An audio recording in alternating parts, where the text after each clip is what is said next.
The Central Bank of Nigeria has maintained the MPC decision today on interest rate in a do-nothing decision of the Apex Bank.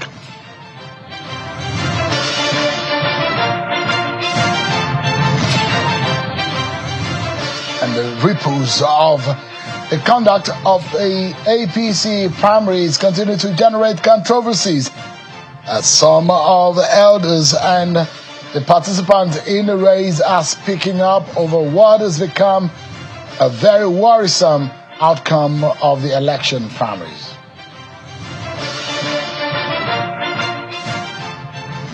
Hello everyone, welcome to the program. This is Politics Today, live on Channels Television. I am Sean Akimale, live for you here in our Abuja studio.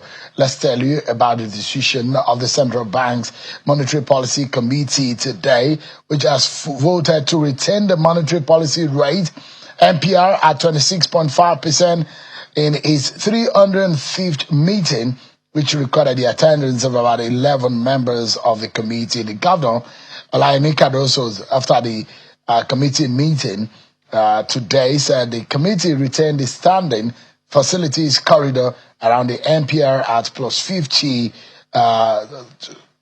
over 450 basis point.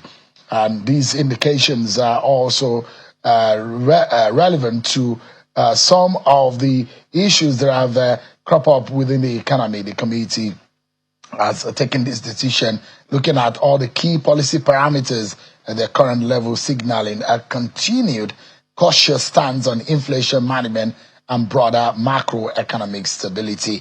The decision of the MPC and the CBN is coming after we've seen 3 consecutive rise in headline inflation. Take a listen to Mr. Yemi Kadoso. From the numbers we've been looking at recent, we see that new credits, and I emphasize new credits, that the volume of new credits are going to the SME sector have increased. They have increased. And now they can be attributed to various things. It can be attributed to various things, not least of which is the fact that many of the commercial banks now, perhaps, and I cannot speak for them, but perhaps they are recalibrating and looking at the future and seeing how to diversify their lending base. There's that. And there are some who may be feeling that there's a cause to pause with respect to some of the large tickets and look at the SMEs and seeing how they can expand their business in a sector that is so important and so very critical to the development of our country. That's Mr. Yemi Kadoso, the CBN governor, after the MPC meeting today. A significant decision, especially with the trend of inflation in the country. There's so much more. I'm taking you away from the economy down into the heart of politics and the ripples of the primaries that have been conducted over the next few days, the past days. In the next few days, you'll be seeing more and more that would be conducted, especially tomorrow, a governorship primaries that will be happening. And a lot is already generating controversies, and we'll be bringing you up to speed with some of these issues. But before we get into the conversation with my guest tonight, let me start with some of the political roundup stories.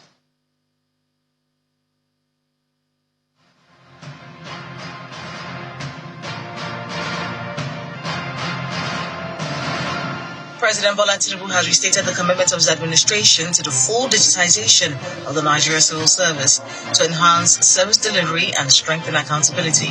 The president was represented by the Secretary to the Government of the Federation at the ongoing 2026 International Civil Service Conference in Abuja. The conference is an assemblage of heads of civil service from within and outside the African continent, heads of missions, and captains of industries. The presidential aspirant under the platform of the African Democratic Congress, Mr. Mohammed Hayatuddin, is pledging to abide by the decision of the party with regards to the mode of selecting the party's flag bearer.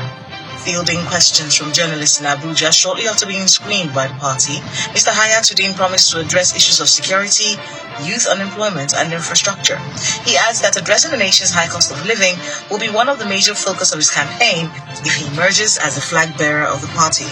The Shehu Gabam Social Democratic Party has suspended and expelled the former presidential candidate of the party, Mr. Adewale Adebayo, for gross violation and anti-party affairs. Other expelled members are the former National Secretary, Dr. Olu Agunloye, Professor Sadiq Umar Abubakar Gombe, Rufus Ayinigba, among others. The decision was reached during the ongoing National Convention of the party in Abuja. Speaking during the event, the national chairman of the party, Mr. Shehu Gabam, appealed to members across the country not to be discouraged, as the party will continue to abide by the constitution of the party and the rules of INEC in its operation. Mr. Gabam has also been re-elected as the national chairman of the party. In Adamawa State, political realignments continue to trail ahead of the All Progressives Congress governorship primary in the state as a leading governorship aspirant, Joe Madaki, steps down for Abdurrahman Haske. Addressing a press conference in Yola, Madaki, the former People's Democratic Party state chairman, said his decision is based on the overall interest of the state.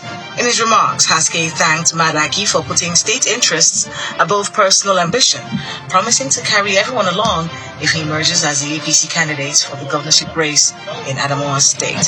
The Independent National Electoral Commission INEC has expressed readiness to conduct by-elections in Dawakin Kudu, Warawa Federal Constituency to fill in the vacuum created by the demise of the member representing the area in April of 2026. The resident electoral commissioner in charge of Kano, Abdu Zango, who stated this while briefing the press, affirmed that all non-sensitive electoral materials have been mobilized for the election. Zango, who assured that the election will hold on the 20th of June, revealed that consultations are ongoing with relevant stakeholders to ensure a free, fair, and credible election. To Oyo State, where tension has continued to build within the state chapter of the All Progressives Congress, following protests by party members in Ward 12, Ibadan's Southwest local government, over the alleged substitution of the name of Honorable Rotimi Ajanaku as the winner of the House of Representatives primary election conducted on Saturday, May the 16th. The protesters, who gathered in large numbers, called on the national and state leadership of the APC to immediately recognize and officially announce Ajanaku as the party's candidate for the Ibadan Southwest and Northwest Federal Constituency ahead of the forthcoming general elections.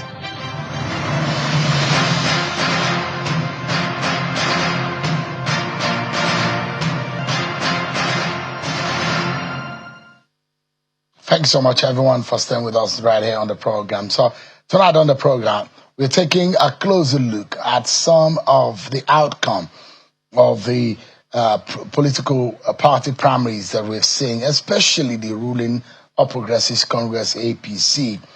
The growing controversy surrounding the outcome and the conduct, especially in places like Rivers State, the allegations of intimidation, candidate imposition, and the disqualification of key aspirants, including Senator Ipalibo Banigo, Mr. Teye Jack Ridge, and some of the supporters of Governor Siminalayi Fubara, and several political stakeholders say the process has now deepened tensions within the party and raised serious questions about internal democracy ahead of the 2027 elections.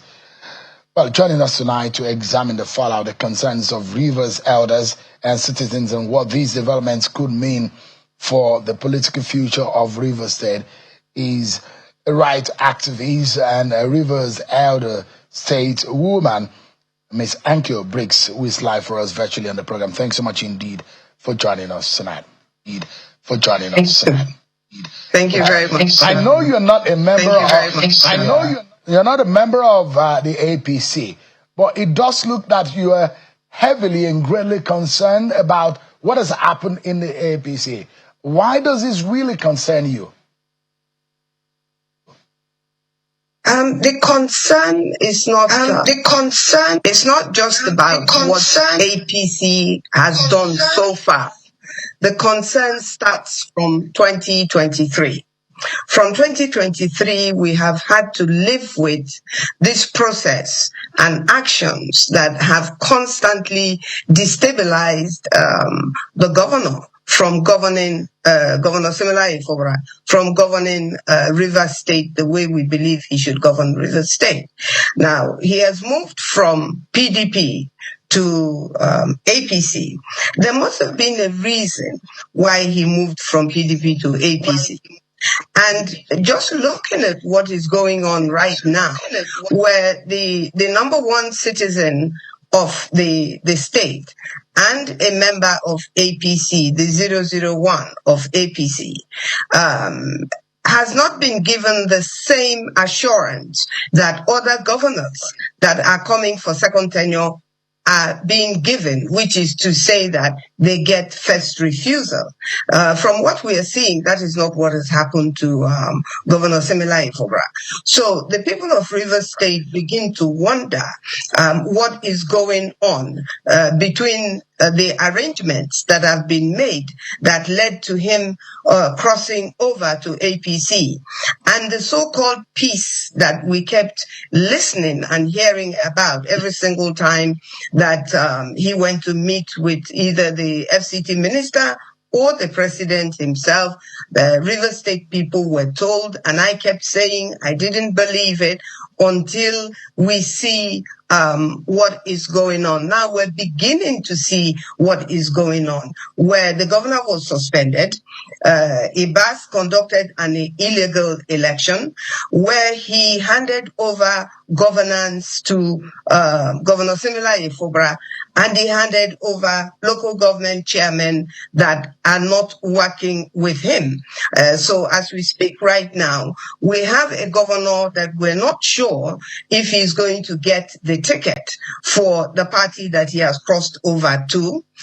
We have a governor that is facing, supposedly we're hearing, is facing the opposition leader of PDP in the House of Rep, who does not seem to have resigned and joined the APC, and yet he has gotten a ticket to compete with Governor Samuel Ajose at the upcoming Congress or the upcoming Congress or whatever they call it in APC on Saturday. Now, why is it that Fobra is exposed or being exposed to this, where he's supposed to have right of first refusal? And all of these things is still setting River State up for crisis that we have gone through in the past almost 4 years now, 3 years plus, that we have gone through this crisis, this political crisis that has gone on between the Federal Capital Territory minister and the governor of River State, who kept telling us that everything is sorted out, and the former governor kept saying nothing has been sorted out. I will never forgive him. He will never be the governor of River State. The Federal Capital Territory minister is not the ruler or the emperor of River State. Rivers people have decided whom they will vote for and whom they have supported. So what is going on right now in River State, not only is it not going to be in the best interest of River State, it will at the end of the day not be in the best interest of APC or the president of Nigeria himself. The organic support that the Governor Samuel Ajose has enjoyed since he became governor would ordinarily have been also in the interest of the governor, of the president, the moment the governor moved over from PDP to APC. Now, what is playing out gives doubt and brings rise to that assumption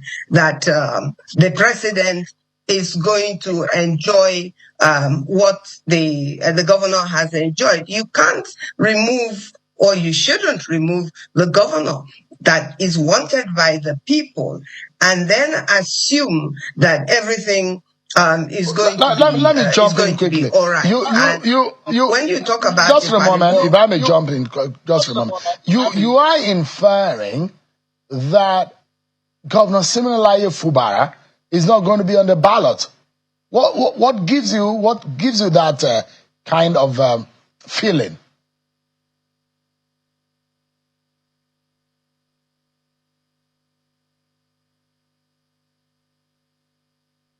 Can you hear me? Can you hear me? Now I can hear you. So my question is, what gives you the feeling that Governor Samuel Ajose may not be on the ballot? Because you are saying they are removing, and you mentioned that a couple of times. The governor is on the seat. The governor should naturally enjoy a forced right of refusal or right of forced refusal in a case or situation like this. But you are inferring as though Governor Samuel Ajose is not in contention right here. Yeah. Well, if we accept that it doesn't seem to the people, we're talking about the people of River State, it doesn't seem to the people of River State. Why should Chinda, who is in PDP, now be contending on an APC platform? Chinda bought ticket on APC. He didn't buy it on PDP. So if he's contending with the governor on APC, we are right to assume that there is something fundamentally and critically wrong with what APC is doing. I've never heard in any state in Nigeria since 1960 where we have a situation where someone who is not a governor of a state is now the head of a coalition of a state where two parties are controlled by one person. So these are all things that are throwing this confusion and this political instability into River State. Why should we be discussing or not be sure as to whether the governor of River State, Samuel Ajose, is actually running for governor on the platform of PDP, or he is not being told to run on the platform of APC. So all of these things is confusing to the people of River State. And so if we seem to be confused, we are not the people setting the confusion. The confusion is being set by APC. The confusion is being set by the level of interference that the president has allowed to go on in River State. Now, whether that is his own assumption or appreciation of what is happening in River State, or it is based on what he is being told, I'm not sure. But what I am sure of is that the confusion we are facing today, where we do not know whether the governor is going to run on the ticket of APC or not run on the ticket of APC, is what is our concern. The fact that you have a senator that was once the deputy governor to the former governor of River State, now not qualifying after she was qualified 4 years ago. This is a lady that has been in the system, in the political and governance system of River State to the highest level, now not qualified. She is a medical doctor. How and why is she not qualified? And why are all these people who are supporters of Governor Samuel Ajose are the ones that have been disqualified? Boma Goodluck, Abiante, and so many others. And if you recall, what we have today in the National Assembly are 3 ladies as senators, and now one has been disqualified. And so that also knocks out the affirmative rights of women in representation in politics in Nigeria, and as a matter of fact, in all over the world. So these are the things that is confusing us, and these are the things that we want to discuss and we want clarification on when it comes to River State. Ms. Ankel Briggs, there are those who will say, leave the politicians and their politicking and their internal shenanigans to them. Why does this bother an average citizen who becomes the next governor of Rivers State, or who becomes the next senator of any senatorial district. And then those who say these are internal politics, and they go about it the way they see it. What is important to some people on the outside is who are those that are on the ballot. Are you bothered about the internal politics? And why should it bother some of you who are elders within the Rivers State community? It is a situation that should not only bother the elders. It's a situation that should even bother a child of 6-year-old who understands what politics is meant to deliver for that child: free education, free primary education, health care, security. So to say that why should it bother us? Why should it not bother us? I mean, politicians are not the owners of Nigeria. Politicians are not the owners of Rivers State. Politicians are servants of the country, and they are servants of the state.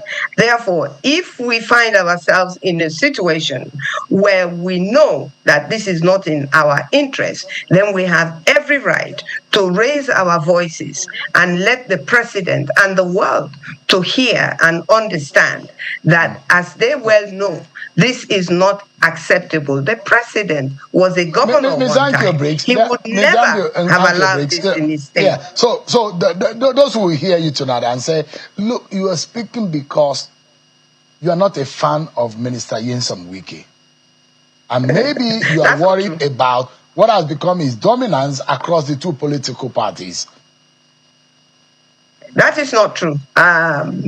The Federal Capital Territory Minister himself knows very well my support that I gave to him. He didn't ask for it. I gave him that support. And he had no issues with me or with bringing Samuel Ajose, as he quite rightly said that he did. Now, the issue that we're talking about in Rivers State is what his actions has turned Rivers State into. We have a dichotomy in Rivers State. That dichotomy is upland and riverine, and that's why he brought Samuel Ajose. Now, you cannot be God and bring Samuel Ajose and decide that he will serve only 4 years, and then you bring Chinda, who is an Ikwere man, who is an upland man, to come and take over the remaining tenure of the riverine tenure. And these are the realities of Rivers people. So moving your supporters, all the people that were cleared, none of them is a supporter of FOBRA. So even just giving FOBRA the nomination form to run, the form to run, or the position to run, does not really give Rivers people anything whatsoever. He does not have a local government chairman. He does not have a councillor. He does not have senator. He does not have a House of Rep member. He does not have a state assembly member. So really, what is he supposed to be doing for us? We that support him are waiting to see the end of where this thing is going. Let it get to its logical conclusion. But if that logical conclusion is going to include the destabilizing of Rivers State, the denying Rivers people their political rights, and even disrespecting, embarrassing the governor of Rivers State, and having taken everything that they can take away from the governor, from the suspension to where he is today, it's not going to make us dislike him. It is going to make us see very carefully, very clearly, how far he has come and what he has had to go through. I think the only thing that we can be grateful for right now is that the governor of Rivers State is still alive. That's one thing we have to be grateful for. But politically, when you look at every other thing, there is nothing to show that he is respected or accepted either by the PDP or by the Federal Capital Territory Minister and his band of supporters, that they have any regard for Rivers people or that they have any regard for the governor of Rivers State. And they cannot kick Rivers State people around for the next 4 years. It's not going to be it's not going to augur well both for the president and for the people of Rivers State. This is there are those who will say, politically speaking, now it's going to be a bitter pill to swallow, isn't it? Those of you who have rooted for Governor Siminalayi Fubara, and I'm hearing a lot of people saying it does look like, and the manner in which you have spoken tonight, Madam Anke Briggs, and you can see the handwriting. If you go back to the list, my producer put back the list of those who have been disqualified by the APC ahead of the senatorial screening committee, about 4 of them from Rivers West contesting for that race. And you look at prominent people, like a former deputy governor who is a sitting senator, Epalebo Baningo, and someone like Jack Rich, who was a presidential aspirant less than 4 years ago, are all disqualified. And you'll be wondering what exactly. And you see all of those who are aligned, who are Minister Nyesom Wike's allies, are now queued up in the APC, perhaps because of the crisis that is going on in the PDP. So there are those who say tonight, Mr. Anke Briggs, that there are those of you who do not like the face and the politics of Nyesom Wike. You're probably going to swallow the bitter pill because it looks like he's totally in control of the PDP and totally in control of the APC. You have to live with him, don't you, and his politics? Well, I mean, he is a Rivers man. Now, that does not give him the right to own Rivers State. Going back to people like Epalebo, Boma Goodhead, and Jack Rees, but Senator Epalebo directly, going back to her, I've raised the issue of the fact that she's a woman and she's been denied that political role to represent women. That's one. 2, I've also highlighted the fact that this lady is a medical doctor. She's not practicing now, she's in politics, but she's a medical doctor. This lady has risen all the way up to the level of PAMSEC in the civil servants. She was good enough to be deputy to the former governor of Rivers State, now a Federal Capital Territory minister. She was actually very neutral.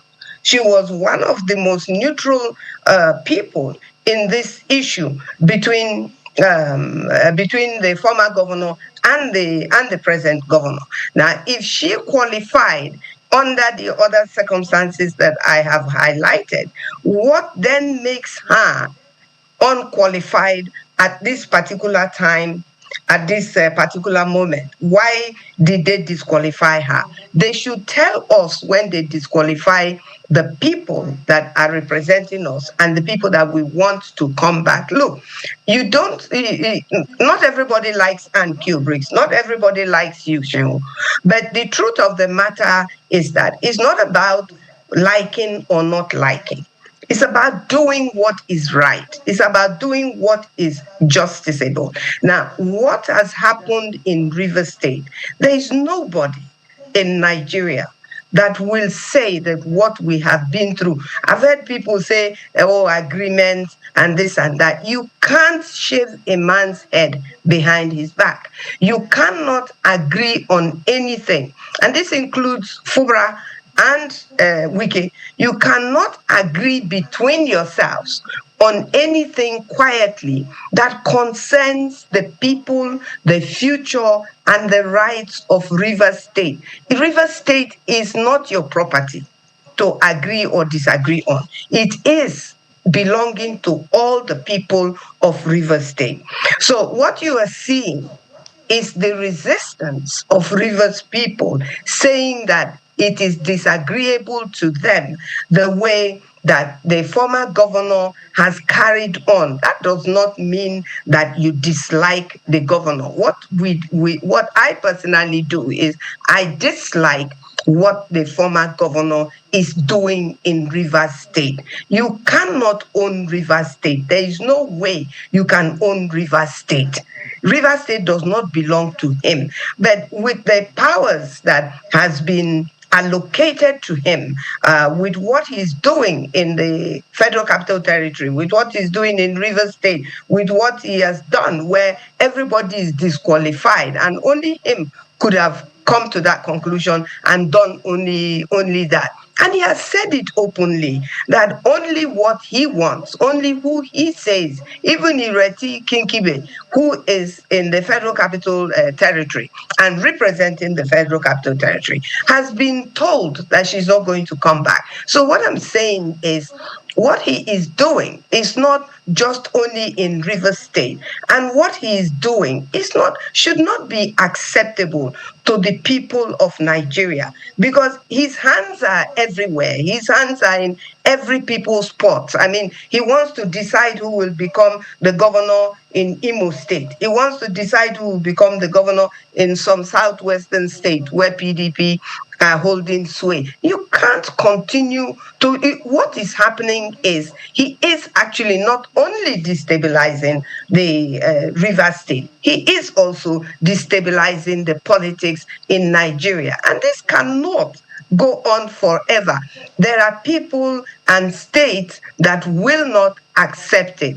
I also maintain again that the people of Rivers State have a right to know why people like Ipalibo have been disqualified, people like Boma Goodhead, people like Abiante, people that have newly come in and want to run for positions that seem to be leaning either on their own or towards FOBRA, now are all disqualified. So really, when he becomes the governor, what exactly is he becoming, when everybody that is around him is going to work against him? And like I said, we're watching, and at the end of it all, towards the end of it all, the people of Rivers State, whom the governor is governing, will still have a right to say to ourselves, this is not good enough, we're not accepting this. And so if this is how the president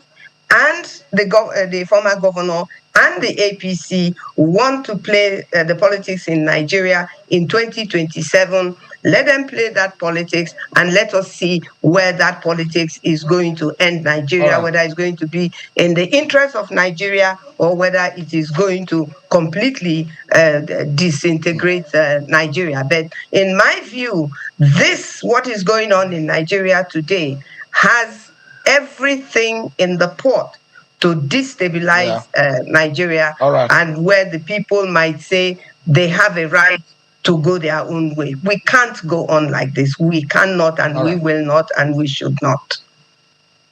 All right. Ms. Ankyo Briggs is a human rights activist and members of the Rivers State Elders community. And of course, by every means, has become an elder state woman in this country. Thank you so much indeed for your time tonight on the program. Thank you for having me. Thank you. I appreciate it. We'll take a break, everyone. But when we come back, we're seeing some people pulling out in Lagos APC primaries. Desmond Elliott has pulled out. Mr. Samuel Ajose has also pulled out. We'll be finding out what exactly about these Lagos politics and what are making everyone after this break. Join us again.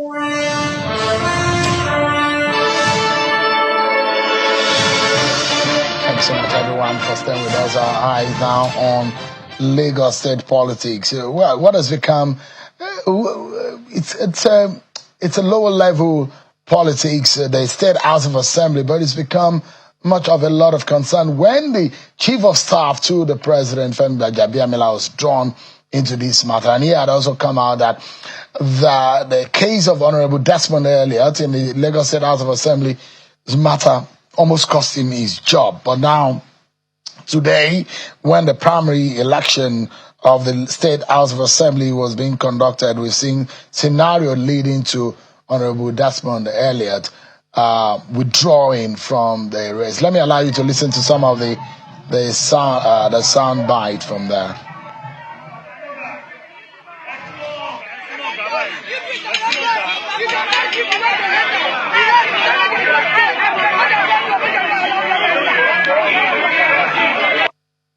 Across the world, intimidating our people. I've been screaming this for days. Yes! It's fine. We still came to New York. We still came and told the people to come and do our due diligence. In fact, almost all the people that were showing outside. And as a result, they said they were going to stop and they are going to start. It doesn't make sense. So again, I am going to honorably, for the peace of the people of Surulere, withdraw from this race. And I give God the glory. Hallelujah. Give me this time. Yes. So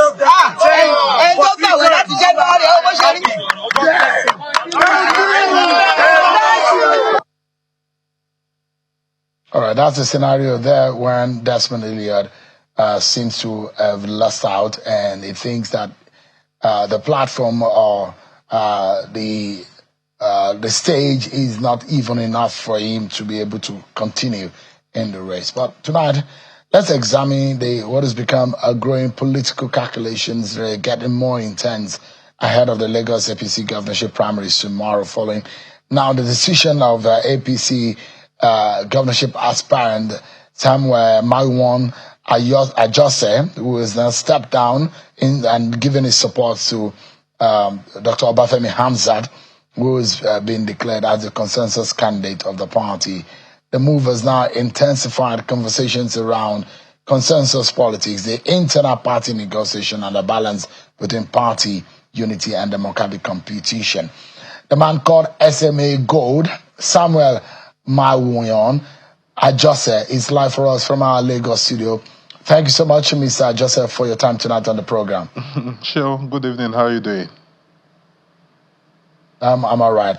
A lot of people with a lot of curiosity and surprise saw you yesterday in an online social media video where you seem to have thrown the towel and given up on the race and now giving in to the consensus candidacy. You were once and you told me that you will not step down and you will go the whole arc. But now, what has changed? Well, what made you change your mind? The race has been very, very interesting. And it came to an emotional end yesterday for the face of a SMA for 2027 election. You need to sit down to replan, to re-strategize. And when you have the leadership of the party saying this is the way we want to go, you can't work in isolation if you have to be in the party. We all respect the constitution of the party. The constitution of the party is supreme. And if what the party is saying at this point in time is that this is the way they want to go, in the interest of peace, and for us to quickly settle down, to start planning for 2027 general election, I think it's better we take that decision. It's a very tough decision, but what can you do? Nothing.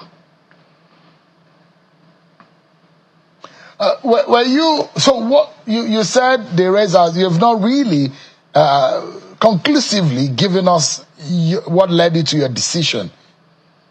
Were you spoken to, or you saw the handwriting on the wall that if you went through the process, you would have lost out to Obafemi Hamzat? Or what exactly really happened? Did you speak with the president, Bola Tinubu? Did you speak with GAC? Was it Governor Sanwo-Olu that spoke to you that made you change your mind? What exactly made you change your mind? Because you said you were going to push the agenda of the Badagry people to the very end. But here you are. What made you change your mind precisely? People want to know. Okay, Sheo, I didn't see any handwriting. What I can tell you is that everybody that constitutes the leadership at the top sat me down. And when your elders are talking to you, you have to listen. Like I said once again, you can't work in isolation. The party is saying this is what they want. And if you are going to work under the rules and tenets and constitution of the party, I think you just have to listen to them so that you don't get yourself into trouble. You don't want to push an agenda, and at the end of the day, without the support of the leadership, I don't think you will get anywhere. So if the leadership at the top are saying this is what they want now, I think we'll have to let it go. Yeah. Did you get an opportunity to speak with President Tinubu on this matter? Well, like I said, I spoke with everybody I need to speak to at the top. And I spoke to the presidency, so let me summarize it that way. And this is what we have now. Give us an idea, because in that social media video that I saw, you spoke about the interest of the Badagry people, because you were of the opinion before now that is a time of the Badagry people. They have been soul change. How do you think that interest is going to be adequately catered for? And you said that there are positions that Obafemi Hamzat has considered. What has he considered? Is he deputy governor? Is he SSG? Or what exactly has he considered to your group? Okay, you need to understand that the reason why I came into this race is not because of my personal interest. I came in to represent the people that have been marginalized for over 57 years. So when we sat down, when we had a discussion, we had a negotiation, everything was centered around Badagry. And I think for the first time, Badagry was able to sit on the table of negotiation when it comes to the table of Lagos State. And we're able to get some, some juicy, decisions, juicy benefit for for Badagry. And I want to believe that come 2027, Dr. Hamzat is going to live by his word. I respect him so much. He's a man of his word. And everything they promised Badagry, I want to see it come to manifestation. But one thing I can tell you is that in the history of Badagry, this is the first time we're able to negotiate something good for the city. And people of Badagry are going to start seeing changes come 2027, and you're going to start seeing good life and everything, tourism, business growth, and all of that return back to Badagry. Thank you. What exactly was the negotiation about? Is it deputy governor? Is he SSG, commissioner for works, or what? What specifically did you agree? Well, the negotiation we're talking about is about the development of Badagry. We are talking about infrastructural development. We are talking about representation of Badagry people in the governance of Lagos State. And those are all the things that we'll talk about. It's not about deputy governor or SSG or any other political appointment. We are talking about the kind of transaction, the kind of contract that will come into Badagry, that will open up Badagry and make it the kind of city that we all dream about. So did you, because I'm hearing that the Lagos State Secretary to the government of Lagos State, Ms. Abimbola Salu Undeyin, represent the Badagry people, and perhaps she is going to be the deputy to Mr. Obafemi Hamzat. Was that part of the package and the negotiation? Well, I can't speak so much about the SSG, Dr. Salu. I can only speak about the discussion we had, and she was never part of that discussion. And whoever the leadership decided to use as the deputy, we're okay with it. But what we're talking about is the physical things that you can see, manifestation that you can see when it comes to development. What exactly are those? What are those infrastructure? What did you agree in terms of infrastructure? What are those things? So that we can be able to help to monitor, once that time comes. What are those things? Okay, so a whole lot of development are going to come into Badagry. You have a Badagry Sokoto coming, that is already under construction. You have a Lagos Calabar under construction too, that is going to go through the underground tunnel all the way to Badagry. And one of the things that we are proposing is that if you have these two major routes coming into Badagry, we are hoping that the second deep seaport will eventually come to pass. In Badagry, we are also hoping that we have an international market come into Badagry because we need to keep these two roads very, very busy. They need to be profitable. And if you have a road coming all the way from Sokoto all the way to Badagry, and it's just going to terminate there, then what is it coming to do?